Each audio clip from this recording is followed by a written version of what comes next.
out to our last minute festivities this holiday weekend and an effortlessly easy side dish and dessert. Chef and culinary stylist Ashton Keefe is here with her spring staples.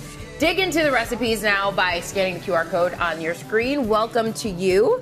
All right, let's dig into this. Yeah, excited. Sausage and asparagus quiche for the holiday weekend. And I'm gonna actually put you to work right away. Yes, go ahead and whisk. We're using a store-bought pie crust, which is just such a hack. It's great. Do you feel good about a store-bought pie crust? I feel good about it. I feel good about it. And then you can use like a deep Pyrex pie dish or a cake pan. Wait, how's my egg whisk? That looks good? Great, nice and fluffy. And then I'm adding salt. Okay. Is this heavy cream? Heavy cream. Heavy cream. About a cup of it. Okay. Again, you can use whatever dairy you have on hand.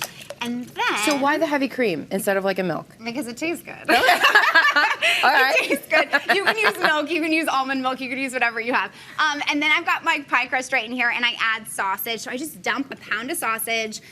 Go ahead, cheese. I'm using asparagus. Use whatever you have. And I actually liked, another hack is buy roasted vegetables from the store. Okay. And then you don't have to do that either. Yeah. And then that's perfect. And then you pour the egg in last. Yep. Pour that right on top.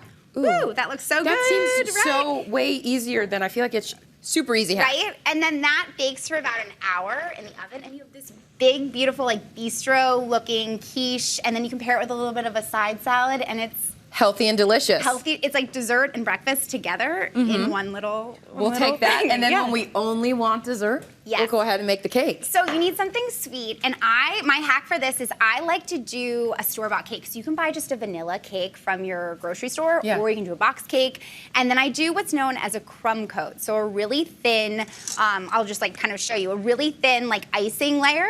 You let it set, and then you put another layer of icing on, and then you just decorate it. So you can get kids involved and just so this is a hack because it's berries. literally a store-bought cake, and now all of a sudden you've made it your own, and no one has to know. I know. Be any the wiser. Look how beautiful that looks. This is fantastic. Eva was saying earlier she loves when anyone decorates cakes with flowers. These are perfect, so springy, and it tastes delicious. Exactly. And the frosting, just any kind of frosting? So you can use store-bought frosting. I like to lighten it up. Again, you can use heavy cream, or you can use milk, water, or you can just make a simple icing with some butter, powdered sugar. We have a recipe for that as well. Easy hack, so it looks like you made it all yourself. Exactly. Thank you so much, Ashton. For these recipes, scan the QR code or visit goodmorningamerica.com.